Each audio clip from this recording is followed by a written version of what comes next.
হ্যাঁ গাইস, আজকে সকাল সকালে একজন ভাই আছে, ভাই এনে কয় যে ভাই আমার মোবাইলের ডিসপ্লের আইসিটা চেঞ্জ করে দেন। আমি বললাম ভাই প্রবলেম হয়েছে কি? পরে কয় ভাই কল করলে মোবাইলের ডিসপ্লে লাইট অফ হয়ে যায়। তো আমি তো ভাবলাম যে এটা তো কোনো ডিসপ্লের কোনো আইসির প্রবলেম না।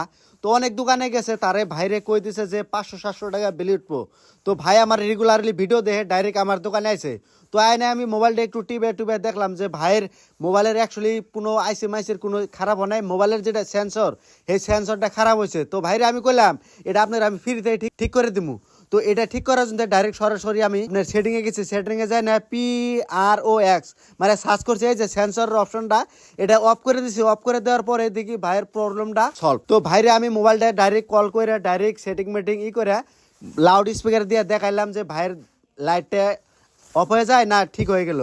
তো ভাইয়ের প্রবলেমটা কিন্তু সলভ। তো দেখেন ভাই কিরম একদম পুরা এক্সাইটেড, পুরা খুশি, পুরা হ্যাপি। তার মানে ভাইয়ের 500-700 টাকা বাঁচাই দিছি। তো এরকম প্রবলেম যদি আপনারা অবশ্যই পড়েন তো অবশ্যই জানাশোনা মেকারের কাছে নিয়ে যাবেন, আপনার বহুটা মানে সেভ হয়ে যাব। তো এরকম ইনফরমেশন ভিডিও পাওয়ার জন্য আমার এই পেজটা আপনারা ফলো করে রাখেন, হেল্প হবে। আর হ্যাঁ গাইস, আপনাদের যদি বহুত ডিসকাউন্ট রেটে মাল লাগে তো অবশ্যই আমার দোকানে এসে আপনারা কন্ট্যাক্ট করবেন, স্ক্রিনে নাম্বার আছে, কল দিয়ে আসতে পারেন।